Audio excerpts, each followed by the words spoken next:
What's up, guys? Today we're looking at a Mercedes air conditioning issue. At the end, we'll go through the official Mercedes PDF thing. First, we're going to watch this apparently short video today, and also we'll go over the price at the end. And then if your let's check it out. Mercedes-Benz is experiencing poor cooling or weak heat, do not replace the compressor yet. First, you must perform a highly specific manufacturer-mandated pressure and leak test to find the true root cause. Throwing parts at modern Mercedes climate systems is a massive mistake that will quickly drain your bank account. Mechanics often rush to replace expensive components without understanding the complex thermodynamic networks inside these vehicles. When systems blow cold on one side and hot on the other, it feels like a broken blend door. However, a tiny loss of refrigerant charge changes the pressure-temperature vapor curve of the evaporator core.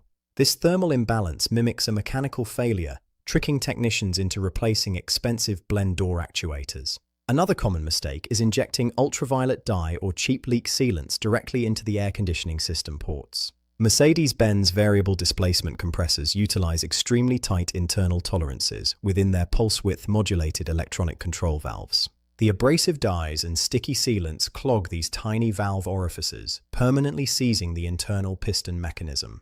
To prevent these costly misdiagnoses, Mercedes-Benz issued a massive technical service bulletin, LI 83.3 I think it's a warranty extension. O-07985-0 version 4. This document standardizes the diagnostic approach for all passenger cars and SUVs across every model year. It applies directly. All right, so let's go look at the actual document.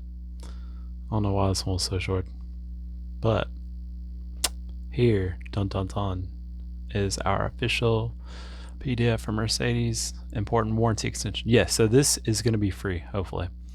Our current in our continuing efforts to ensure the proper performance, Mercedes-Benz on products enhance satisfaction coverage for the HVAC compressor on your vehicle from the original new vehicle limited warranty of 4 years, 50,000 miles. They're extending it to 8 years, unlimited miles, whichever comes first.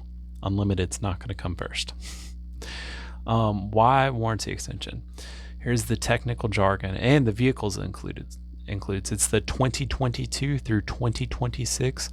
I can't say all these. EQ 320 SUV, EQ E350.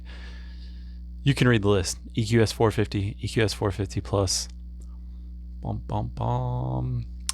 The important part, a warning message may be displayed. Check high voltage system. Battery symbol with text malfunction. Visit workshop without restarting. In the instruments cluster. So those are all the warnings you can get. Electrical driving is possible. However, if driver ignores this visit workshop without restarting message and switches off the vehicle would no longer be able to start. Okay, so if you get that, apparently, if you get that warning and you turn your car off, it's not going to turn back on, apparently. A check engine, basically a check engine light in the instrument cluster. Okay, any repairs under this warranty extension, obviously be performed by a Mercedes dealer. And this does not apply to other components. There, you can probably hear kids. We have 8 kids altogether. Let's see. Reimbursement, the amount repair would have cost if completed by an authorized Mercedes dealership, and repairs performed by a non-Mercedes dealership might not be reimbursed. So this looks like they're going to say no for reimbursement if you did not take it to Mercedes. You guys can go through and read all these lovely facts here. Addendum. Don't forget to read the addendum. That's it. So there you go, guys. Thank you all so much for watching this one. This was a shorter one. Oh, interesting that an air conditioner would cause that much problems, like the car not to start and all that stuff. So thanks for watching. I'll see you in the next video.